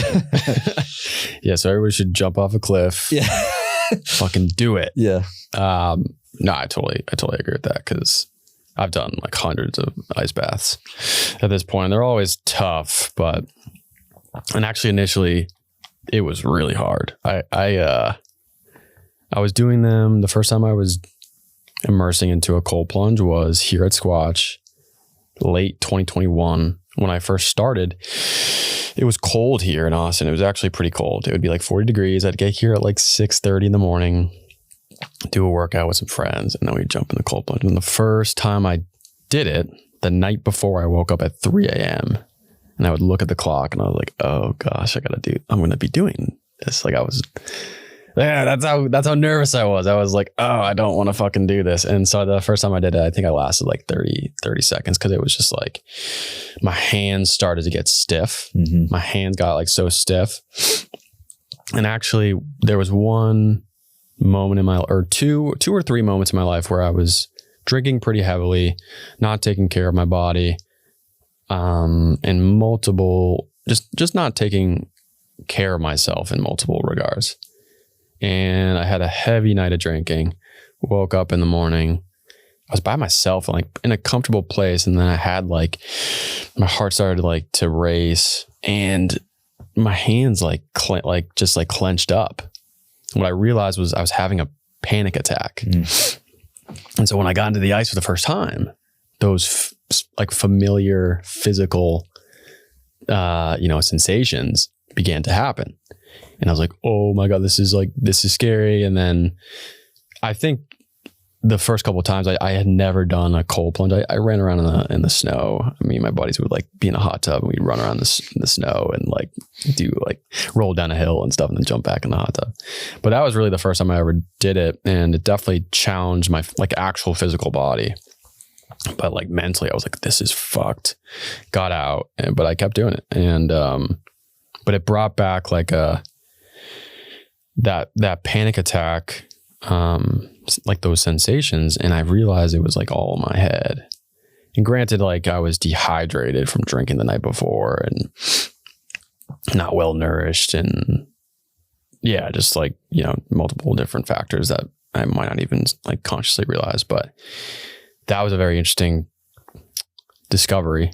And not everybody, it's not an easy thing to go through, like to think that you're about to go through another panic attack. It's like, all right, well, see you Tuesday morning, Monday's down. Listen, Tuesday, Thursday, like just do all these panic attack procedures, it's like, but eventually it got to a point where I was like, I could last longer. I would be in there for a minute and 3 minutes or whatever.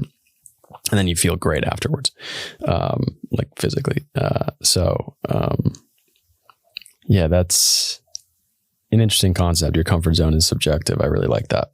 On that note, real quick, to the panic attack thing, what's cool about this, just as a side asterisk, because I think this is important for people to know, is that I had a similar-ish situation with meditation, where when I first started meditating, I would get anxious and like short of breath, where the part where like you're like almost like gasping for air.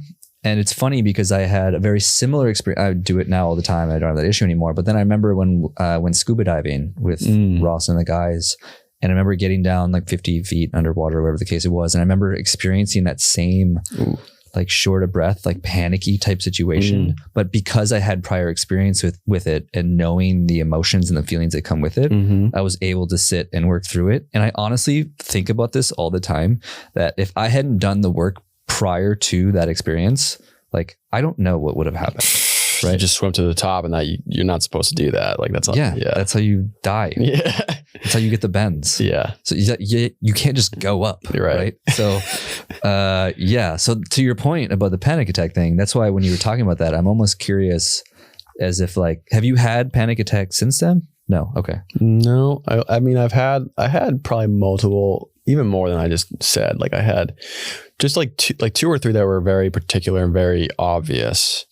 But it got to a point where like parts of my body were tightening up, like really tightening up and clenching up, like my hands and like my stomach. And it went away after I took like some deep breaths and got some fresh air.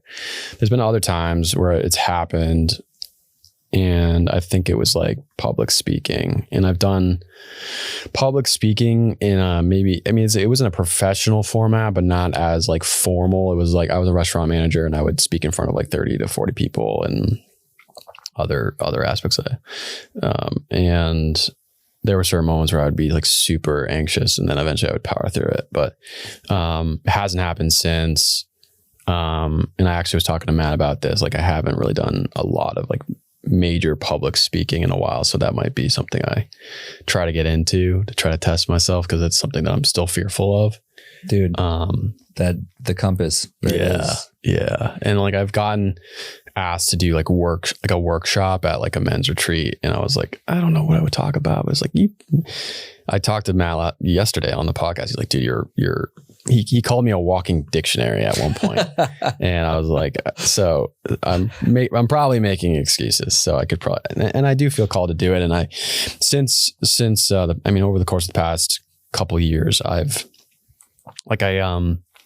went to a men's park workout at Zilker Park, and there was probably there wasn't a big amount of it wasn't a big group. It was like maybe 15 guys. And we all got in a circle after doing the workout. And then we did shares. So like challenges that are vulnerable. And I was like fucking nervous, dude. Because it was the first time I really did something like this. I went to therapy a couple times, like to a professional therapist and stuff like that. But I never did anything like that, like the group workout. And I still did it. I still shared what was on my mind, but there was a lot of fear going through me. So what's coming out might not be as clear, maybe not as much clarity. But I've noticed, because I've been doing a bunch of those park workouts and sharing in front of people. And now it's more natural and more coming from the heart. And it's just been a practice of, it's not all about you, and just kind of like taking the major focus on you, like we're all connected in a way. And so it's a practice. So, it's something that I think is in my path. We'll see. But, to continue here, I wanted to get into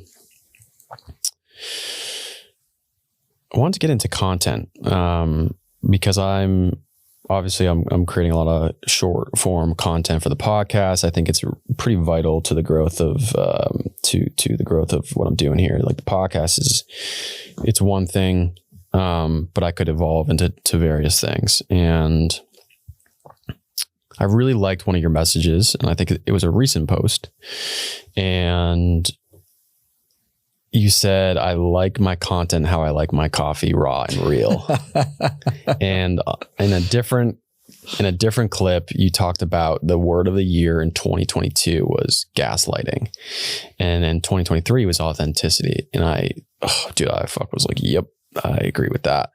And so the future of content, right? I've thought about it a few times. I was talking to Matt yesterday again on the subject of like AI and will it even matter? Because there's big podcasters or content creators out there that are like, these random businesses are creating AI pieces that is me marketing their product, and that was not me. That was fake. And I liked the confidence that you displayed, like raw, organic, real content straight from the source is going to be really valuable. And I had doubts about this. I thought, like, if there's just AI, Alex Hormozy, he's utilizing AI a lot, and he does it within his like experience. We got some visitors here. We got friends. We got some friends. They're going to realize that we're doing the podcast live right now. And so, I liked your perspective, and I wanted to hear a little bit more about that, because I wholeheartedly believe in it, or want to believe in it, because this is what I'm doing. I'm putting a lot of work into it. You are too. So with the future of AI, deepfakes, and just the acceleration of technology, this perspective is reassuring, but I'd like to dive into that a little bit more. So what caused you to make that piece of content, and that belief? Great question, man. It came from basically this idea that everyone's trying to be the niche, or they want their niche, or they're trying to discover what their niche is, right? Like that's such a buzzword. And for important reasons, I think that it is helpful to know what makes you unique and what's different. The other way that it was actually recently described to me was basically you want to be like, have you ever seen a polar bear before? In real life? Yeah. Maybe at a zoo. Okay. Yeah. Have you ever seen a polar bear on a unicycle? No. Exactly. So the idea is that you just want to be so unique and different. Yeah. And so like everyone's like, what's my niche? Is it like there's a ton of people here in Austin that it's running, or maybe it's you're into gardening, or maybe it's into goats. I don't know, whatever. Like everyone's trying to figure out their niche, when in reality is like we've almost reached this really weird tipping point where there's so many people putting content out there on every topic under the history of the sun. Mm. And then everyone's fighting for, how do I be the best? Mm. on this topic? How do I be the best in bodybuilding? How do I be the best about goats? How do I be the best runner? Whatever the topic is, right? Mm-hmm. And it's this constant like pecking order of trying to be the best on something, when a way easier game to play and a way more fun game to play, in my opinion, mm-hmm. is like you are your differentiator. Mm. Which is where the idea of like you have unique experiences and you grew up in a unique environment and you have a different point of view just by nature of being a human mm-hmm. makes you different. Mm-hmm. And that's your angle. And so instead of trying to be the best, name your fucking topic, it's way more fun and easy to be you in an honest and true and authentic way. And don't get me wrong, even that it can be challenging mm-hmm. because we have so many layers on top of us based on our parents and who we're around and what we've learned and the books we've read and etc. Those obviously all influence us on some factor, mm-hmm. but it's those combinations of all those things together that makes you unique. And so the game becomes, instead of trying to be the best in the topic, the game becomes, how do I just speak my truths based on what I know? And that's why all my content comes from, this is my experience based on what I've experienced. If this is helpful for you, fucking awesome. If it's not, that's fine as well, mm-hmm. right? But I'm only going to be speaking from my true, authentic experiences in life. And like, that's where that idea comes from, is like, you are your differentiator, right? And you do that by speaking authentically. And if you want to get super practical about it, it takes a lot of work. I mean, you're at what, 40 some podcast episodes? Mm-hmm. Yep. And I'm sure you probably still feel like you're finding your voice, so mm-hmm. to speak. Yeah. You're still figuring out how to have an intelligent conversation and to formulate your ideas mm-hmm. and to do those in an effective manner. So it takes a lot of time. Don't get me wrong. It's not like it's just like, yeah, be yourself. But I feel like that's a more fun game to play. Yeah, and the Almanac of Naval Ravikant speaks to this too. Like there's no one like your unique makeup, like the experiences that you have, your genetic makeup and all of that. And that's trickled out like that. Naval is the first time I've heard it, but also like I think Alex Hormozy has talked about it. And so I bought a course by Dan Coe. Oh yeah, he's a unique individual. Fan. Yeah, I really like his content. I kept reading all of his blogs, and I was like, eventually, I got to a point where I was like, this hits me pretty hard, and he's clearly effective as well. I had a friend that said like Dan Coe's kind of meta because he's like a content creator that like being in his own niche, teaching you how to be your own niche in a way. I agree for that record, but yes. But like no one's really doing that. Like what he's offering is unique. And eventually there's more people that offer similar packages like he is. But I bought his course, Digital Economics. I'm like 25% in. It even shows you the percentage of like how far you are. But it takes a long time because he tells you to actually execute on what he's teaching. So you have to like, use, I think it's Canva for the thumbnails that you want to use for your YouTube content and your podcast art and the brand that you want to build and stuff like that. And I really love that message. And Naval even says, there's 7 billion people on this planet. I hope there's 7 billion businesses, which is cool. So yeah, like some people might just say, AI is taking over the world. There's so many different fake, like deep fake videos that are generating content that isn't even the actual real human being. And how do you differentiate from that? Who knows? Maybe someone makes a technology that provides some indication that, okay, this is direct from the source, right? Eventually, maybe in person is going to be more valuable, right? But that was a perspective that I really enjoyed that you put out there. So even if that was true though, right? Like even if it was true that AI is going to create all the content, that's actually not even valuable information. That doesn't negate the fact that you shouldn't still do something. Right. Right. Like if you have that assumption, so what, you just throw your hands in the air and you're fuck it, not going to like what? Like that doesn't even, it's not even useful information. Yeah. So I don't know. Yeah. And I think the future, the projection of a lot of jobs being taken up is already happening and will continue to happen. And that creative pursuit is going to be almost a no-brainer and almost maybe not even an option for human beings, because more and more the robotic tasks that we don't want to carry out anymore are being carried on by technology, right? Whether it's going to be, I mean, Elon Musk just put out a like robot on his X account that showed this robot that literally has like flexibility and can like balance well, and you plug like a language model in there and AI into that, and like that thing's eventually going to accelerate and evolve even more, where it's just like super, like it could do taekwondo with you or something like that. And so the possibility of jobs, even like blue collar jobs, some people think, oh, well, construction, that's going to be around for a long time. I don't know. Like 3D printing, these robot, like who fucking knows? And so having the practical,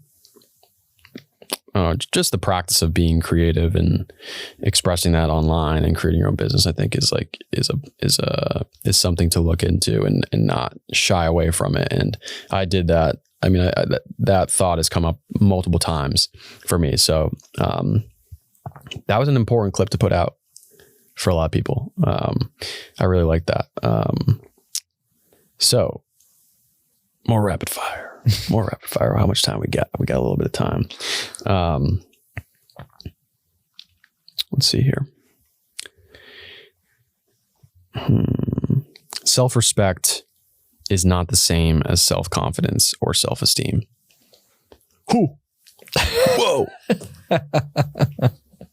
Dropping knowledge bombs. This was a post from a long time ago. Mm-hmm. I'd love to hear your thoughts on that. So I'm trying to remember do you remember what year that was? I'm trying to remember Could have been between like 2017, 2018, maybe even 2019. I think it was before 2020. Okay. I'm trying to remember what was going on during that time. That made me pull that idea. If I remember correctly, that comes from the aspect of, to tie to this is basically at the end of the day, all we have is what we think about ourselves when we're by ourselves. And so in order to build that self-love and that self-appreciation, it comes down to not so much what you do in public, but what you do by yourself. Right. So like a great example of this was actually literally today. So I walked the dogs this morning, not my dogs, Melissa's dogs. I'm watching them while she's out of town. And I was out of dog bags, out of poop bags. And the dogs took some shits and it was like in some yards and it was like not that close to the house. And I was like, fuck. And I just kind of left it. And then I went back to the house and I literally grabbed bags and walked all the way over to where these dogs took some shits and picked it up and brought it back and threw it in the trash. At the end of the day, would anybody have given a fuck if I left those dog shits? Did anybody even know? Was anybody even around? No. But realistically, I would have known. And that's way more important to me than what other people think of me. And so maybe I'm crazy.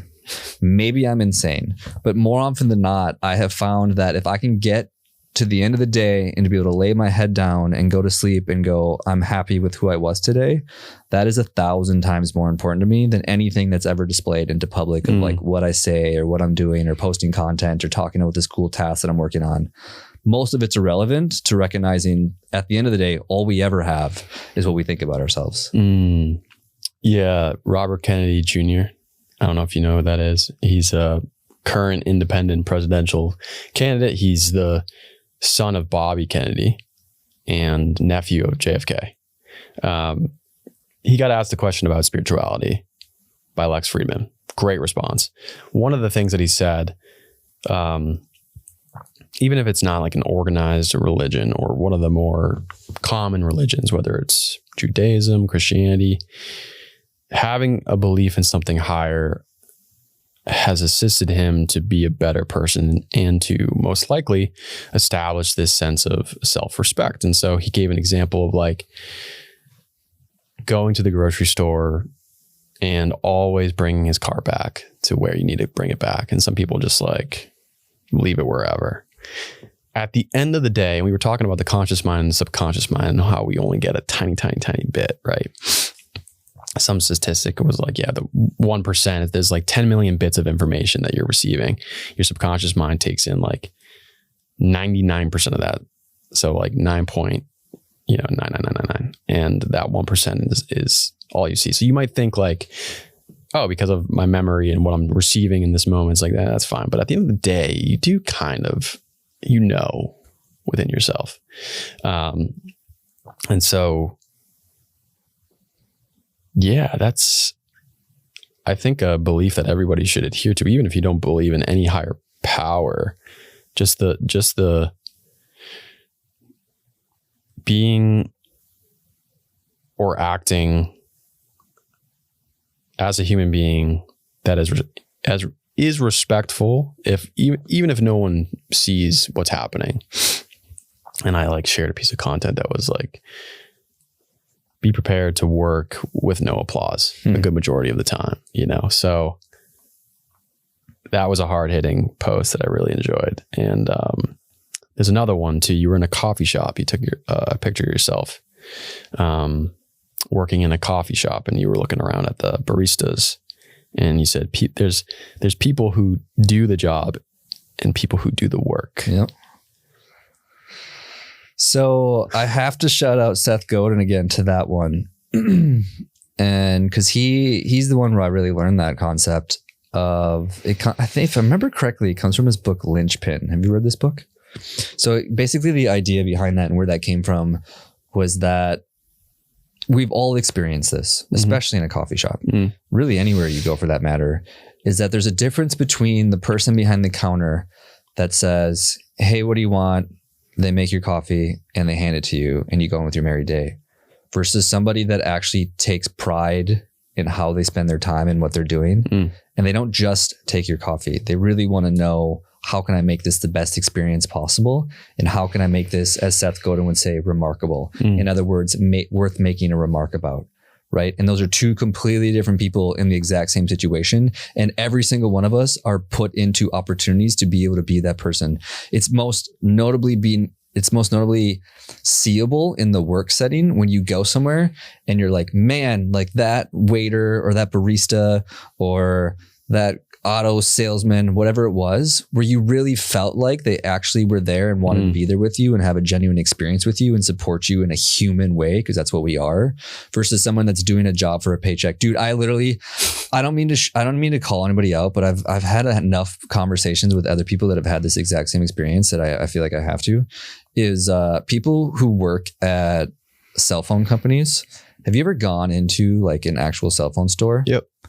I have never met people that give less fucks than people that work in cell phone stores, to the point where it almost angers me that they care so little about you even being in that store, that it's like, what are you doing with your life that you like? If you hate it this much, why are you here? Right? Like there's a billion other things, other places you could be and things you could be doing and that's where that comes from, is this idea of like, a linchpin, if anybody's wondering where that idea comes from, essentially it's like the most important piece. Like I think it comes from is it a tire? Some sort of widget where basically it's like the essential piece in the widget that if this thing falls out of this wheel, we'll say for the sake of example, that the whole thing falls apart. That's what that book's about, is like, how can you position yourself as like the linchpin in your business or at your coffee shop or at your auto salesman situation of like being the person or the glue that holds everything together, that you're so vital to this company and this organization or your business or your community or your friend group, whatever it is, that people would like fall apart if you weren't there. That's what we're striving for. Unfortunately, most people in job situations, more often than not, they're just there for the paycheck. And if they left, nobody would even notice. Like, is that really a good way to spend your time? Like, I don't think so. Yeah. And it could even be the incentives behind the job that they're working at. It's like, no matter what, you're getting paid the same. So that might instill them to just not put in the extra oomph or the emphasis or the But if they feel that way, passion. Then why wouldn't they leave? I don't know. Maybe they have limited beliefs of themselves. That's probably true. And they don't know what else they would do. And so maybe at these phone companies, it's like, everybody's going to need a phone. Everybody uses a phone. It sells itself. Yeah. So maybe if they were, like I actually went to Apple and I got a new laptop, exchanged my old one, and their service was decent. They were like decent people, but I have been to a Verizon store. Thank you. and they were fucking terrible. Yes. You know, so at Apple, I wonder if my presumption, speculating here, but maybe they get like more Apple stock or more money or commission or whatever. But even if they don't, it's like, do something that you love, you know? Yeah, that was interesting. One of my favorite quotes is, "The world makes room for passionate people." And I say that doesn't necessarily mean like you have to be in love with like being a sales guy or whatever it is at a Verizon store. Like you can be a passionate person about life. Mm-hmm. And I think that the world always makes space for people like that. Yeah. And to stay on the topic of passion, you had another quote. It was stated, "Passion comes as a result of mastery, not before." Facts. Okay. Could you extrapolate a little bit on that? I think I say this with exceptions. I think are exceptions in this world where people were lucky enough to have stumbled upon something that they really fell in love with, and it happened to turn into something that they can continue to do for, we'll say, the majority of their life. There's always exceptions for those things. I think the people that fall into that camp are often like athletes that actually make it to the professional level. Mm-hmm. But for most people, 99.9% of people who love a certain sport don't make it to the professional setting, which in turn means they have to do something else with their life, right? Mm-hmm. And I'm a realist by heart. And I think to take a realist perspective on people finding their passion is that we like the things we're good at, which means that until you get good at it, you're probably not going to be all that passionate about it. Mm-hmm. That doesn't mean you don't have certain inclinations and certain things that you're excited about and certain things that you're better at versus you're not better at. Like I'm not a 6'6" dude, so I'm not going to be very good at basketball. That's just the nature of the beast, right? So I have certain inclinations to be good at things, which those are the things that you should lean into. But this game of finding your passion to me is silly because I am now, I would say, relatively passionate about running. I really enjoy it. You would have asked me that 6 months ago, I would have told you I fucking hated it and I would never be passionate about this thing. But that didn't happen until I got relatively good at it. Not that I'm like an amazing runner. I'm not trying to say that, but I think that there's this degree of that we assume that somehow we're just going to like stumble upon this thing that we're super excited and passionate and want to spend our entire life doing. When in reality, when you look at the 99.9% of people, they didn't really like the thing that they were doing until they got good at it. That's why more often than not, you see people that love their work had been doing it for 20, 30, 40 years. It's because they're so good at it that it's a part of their identity and they began to fall in love with it, not the other way around. Well said. To conclude, 2024, we've talked about a lot here. We've talked about intentions. That's just one. What are your intentions? I'm not sure if I already really asked. I know I kind of asked about some lessons that you learned in 2023 and also what you've displayed in 2022. What are some of the biggest intentions and goals that you have for yourself in 2024? So they fall into three camps. And I've only recently probably discovered this within the past couple years, is that there's really three things that I really enjoy / kind of need / want in my life. One of them is just good health. So coming into this next year, I have some health goals that some of them are related to half marathons and ultras and doing certain races and high rocks. So a lot of them are relative to that because I enjoy spending the majority of my days doing some form of exercise. That's one. The second one would be around relationships. Right now it's spending just a lot of time with some trips planned up with my girlfriend and then also a really close friend group that I have that we run retreats. We'll probably be doing some hiking out in California this coming year. At the White Rabbit retreat? Yeah, man. You do your research. And so that's the second one. So first one's health, second one's related to the relationships in my life. And then the third one is doing meaningful work. And right now for that means for me right now personally is doing the podcast show, doing the marketing agency, and then also building community here in Austin. And so like everything's built around those three things. That's always without question, it ebbs and flows as to what those things look like. But the 3 pillars for me have always been like, if I can spend the majority of my days, like going back to that perfect day exercise of like, how do you want to spend an average perfect day? For me, it's always related to like some form of physical activity, spending time with people that I love and care about, and doing some form of meaningful work. As long as I have those 3 things in my life, I'm super fucking happy. What those things look like, they're always changing and evolving, obviously, as we grow as humans, but it's always those 3 things. Sweet. Yeah. Well, thank you for your knowledge, your wisdom, and for taking the time to come on my podcast. Appreciate it, man. I look forward to seeing your growth, your path. I'm sure I'll run into you more doing those spectacularly postured deadlifts, and maybe it won't be the last time you come on. I do enjoy. There's a lot of perspectives within your content that differs from the trend of guests that I've had on. So appreciate you, man. Yeah. And as a final hurrah, I want to say too, like I have been watching your podcast journey, and from episode 1 to 40 something now here, you've come a long ways. Thanks, man. Yeah, man. You're doing great. Yeah, for sure. Thank you. Yeah. All right. Peace. Deuce.